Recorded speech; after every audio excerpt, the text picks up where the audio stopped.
Hello guys, welcome to our YouTube channel root X theta. आज हम करने वाले हैं कंजर्वेशन ऑफ मोमेंटम की डेरिवेशन। कैसे हमारा जो मोमेंटम है कंजर्व रहता है, हमारा इनिशियल मोमेंटम जो है, हमारा फाइनल मोमेंटम, दोनों इक्वल होते हैं, कैसे होते हैं। तो हम आज इसका डेरिवेशन करेंगे। तो देखिए, हमारे पास यहाँ पर दो फिगर हैं गिवन, जो कि प्रैक्टिकली अगर हम देखें तो ये अप्लाई हो रही है।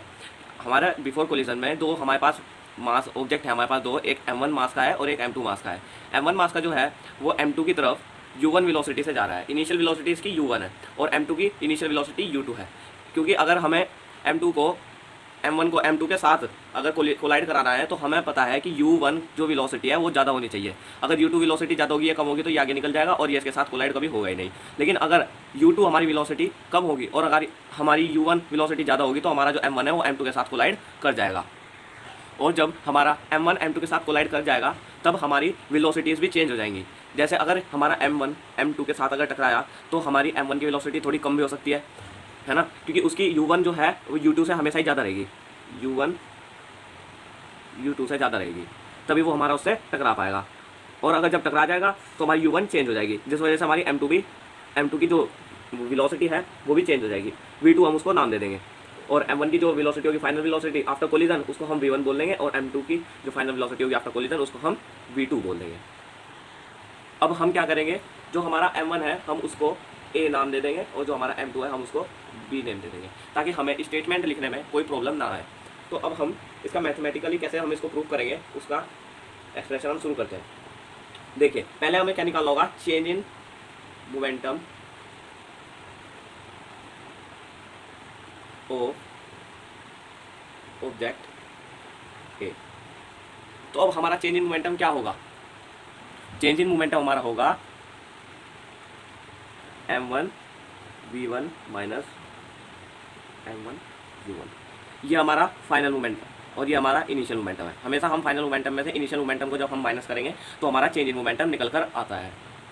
अब हमें सेकंड लॉ के अनुसार पता है कि जो हमारा सेकंड लॉ है उसने हमें फोर्स को मेज़र करने की, क्वांटिटी को मेज़र करने की, सीधी सी बात है, उसने हमको क्वांटिटी मेज़र करने की फॉर्मूला दिया है कि हम उसकी क्वांटिटी कैसे मेज़र करें फोर्स की, जो कि हमारा है F equals to mass into acceleration. तो हम उसको मास इंटू एसेलरेशन को ऐसे लिख सकते हैं F।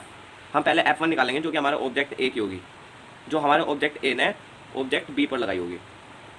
तो ये जब मोमेंटम है तो ये भी इसको लगाएगा थर्ड लॉ के अनुसार, आगे देखेंगे।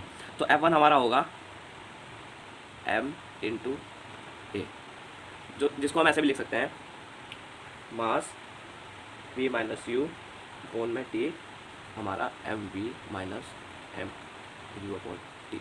हमको दिख रहा है चेंज इन मोमेंटम है एम वी, पी क्या होता है हमारा मास इंटू वेलोसिटी। ये बहुत ही पहली चीज़ थी जो कि बता देनी चाहिए थी। M V minus M U हमें दिख रहा है यहाँ पे चेंज इन मोमेंटम। तो हम क्या कह सकते हैं, जो हमारी फोर्स होती है वो चेंज इन मोमेंटम भी होती है, change in momentum upon time. Time ही हमारा एक्सेलरेशन की वजह से आ जाता है फॉर्मूले में।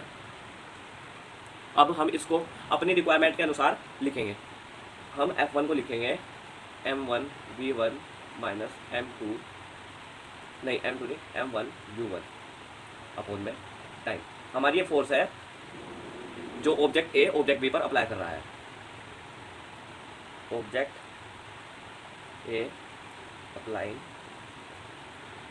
On object B, object B पर हमारी अप्लाई कर रहा है कोलिजन जब हुई तब।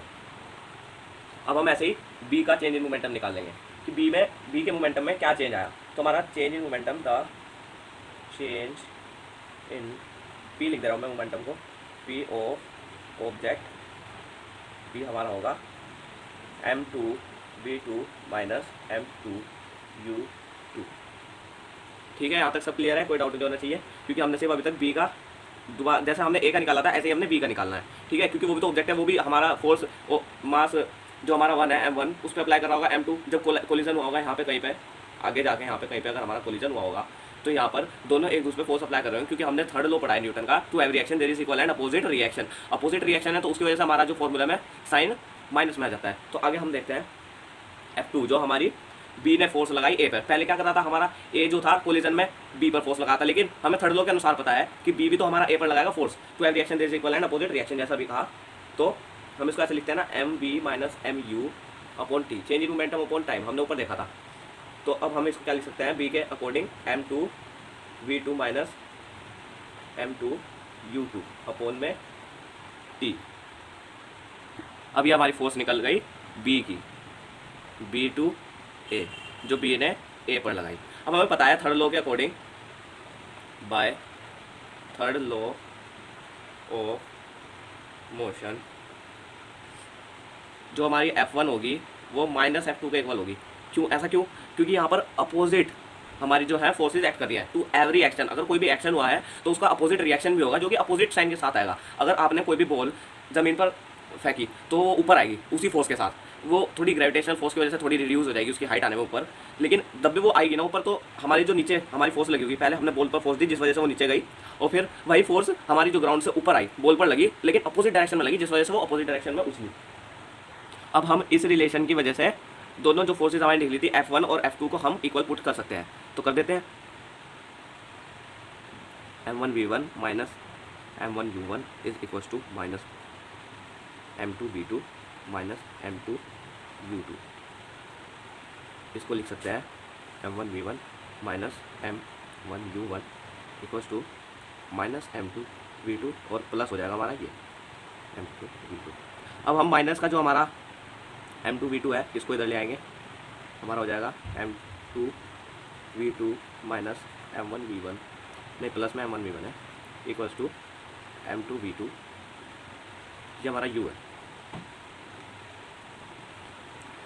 m2v2 plus m1u1। अब आप देख रहे होंगे कि हमारा जो इनिशियल मोमेंटम है वो हमारा फाइनल मोमेंटम के इक्वल है। तो ये हमारा हो गया गाइस। यहाँ पर थोड़ी सी मिस्टेक हो गई थी, v1 है यहाँ पर m1v1 और यहाँ पर m2u2 प्लस m1u1, जो कि हमारा इनिशियल मोमेंटम है और ये हमारा फाइनल मोमेंटम है। तो ऐसे हमारा ये कंजर्व हो जाता है। गाइस अगर वीडियो आपको हेल्पफुल लगी हो तो प्लीज़ चैनल को सब्सक्राइब, लाइक, शेयर करना ना भूलें। Thank you.